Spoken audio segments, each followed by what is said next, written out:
G Ramji ఉపాధి హామీ పథకంపై Congress party తప్పుడు ప్రచారం చేస్తుందని కేంద్ర మంత్రి కిషన్ రెడ్డి తీవ్రంగా మండిపడ్డారు. కొత్త చట్టం ద్వారా ఉపాధి హామీ పథకంలో ఆధునిక సాంకేతికతను వినియోగించామని, దీనివల్ల పారదర్శకతతో పాటు జవాబుదారీతనం పెరిగిందన్నారు. ఇప్పటి వరకు ఉన్న 100 రోజుల పని దినాలను 125కు పెంచినట్లు తెలిపారు. వ్యవసాయ సీజన్లో కూలీల కొరత రాకుండా ఉపాధి హామీ పథకాన్ని వ్యవసాయ రంగంతో అనుసంధానం చేస్తున్నామని కిషన్ రెడ్డి వెల్లడించారు.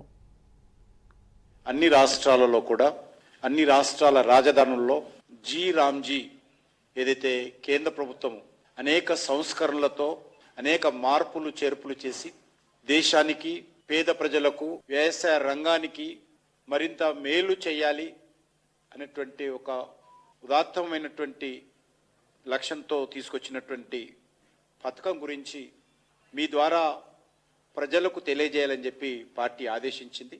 అందులో భాగంగా తెలంగాణ రాష్ట్ర రాజధాని అయినటువంటి మన హైదరాబాద్ నగరం నుంచి తెలుగు ప్రజలకు వివరించేటువంటి ప్రయత్నం చేస్తున్నాం.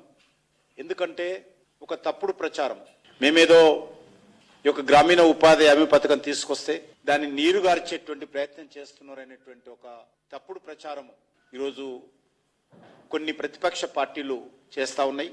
కాబట్టి వాళ్ళు చేస్తున్నటువంటి తప్పుడు ప్రచారాన్ని మరి ప్రజలకు తెలిసే విధంగా ప్రయత్నం చేయాలని పార్టీ నిర్ణయించింది. మనకందరికీ తెలుసు, నరేంద్ర మోడీ గారు ప్రధానమంత్రి అయిన తర్వాత అనేక రకాల సంస్కరణలు తీసుకొస్తాం, అనేక పథకాలలో మార్పులు చేస్తూ ఉన్నాం, అనేక నూతన పథకాలు ప్రవేశపెట్టాము.